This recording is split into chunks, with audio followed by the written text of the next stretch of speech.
Hello and welcome to another video. So we're going to take a look at Deepwood Anomaly. I wanted to do a video weighing up pros and cons of this card because there's been a lot of talk about it, so I thought why not throw my opinion in the ring.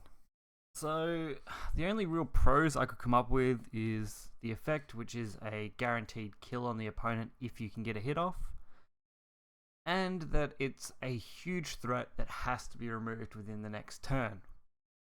Outside of that, I don't see this having much advantage.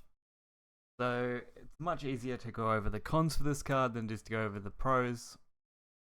So we'll look at some of the cons for it. Firstly, it's 8 cost value. Way too high to make it really playable. It's going to be way too difficult to get out at 8 drop. Especially in a forest deck where in most cases at 8 you already won the game. Next, you're going to be losing tempo because you're playing an 8-8 on 8 and you're not able to do anything in the initial play. At the best, you're going to be evolving it for a 10-10 and trading, which really isn't that great. There's just no big advantage to that at all.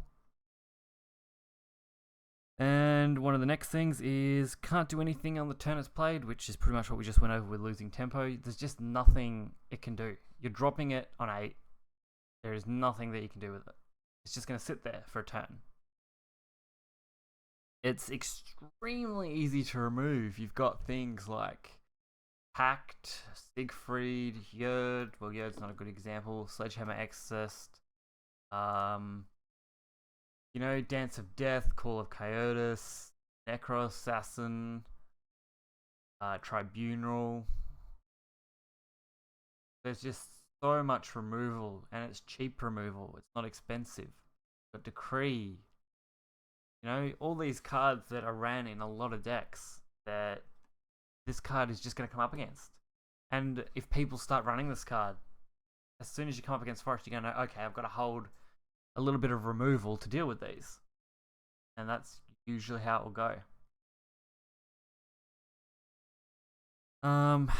This card can't really do anything against a ward. If you play a ward up, this also blocks it. It's nearly as good as removing it because it's not going to be a threat if you have a ward up. And it's just very slow. There is nothing hugely advantageous about this. Sure, it's a win condition. Sure, it might seem overpowered. It's going to drop the opponents to 0.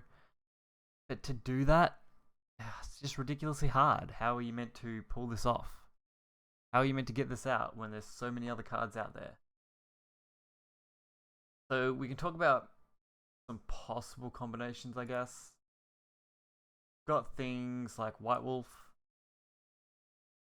which I'm pretty sure is going to be one of probably the better combinations.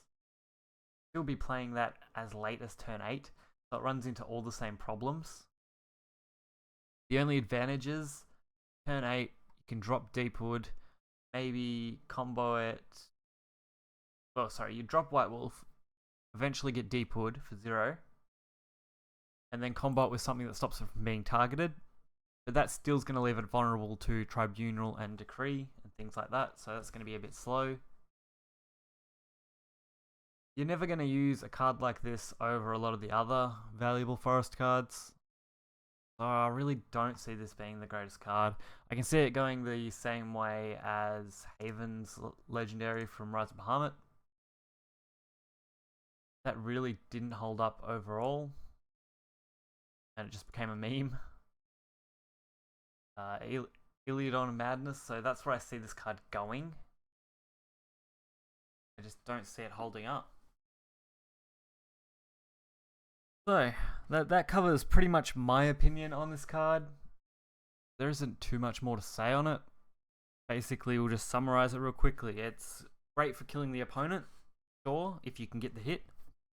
It has to be removed turn 9 as soon as it's played. You're either going to be playing it your turn 8, then they have to go turn 8, but there's so much cheap removal. That's a big con. Not very fast, and you're losing tempo.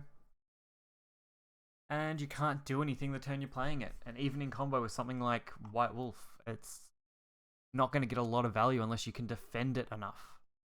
And to do that is probably just going to be too much of a hassle. It doesn't have any direct effect as soon as it hits the board. You're not getting any advantage.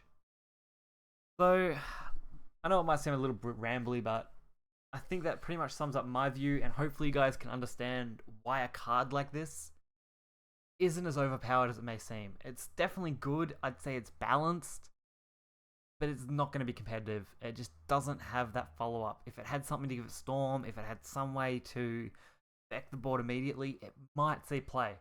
But as it is now, I just don't see it being played.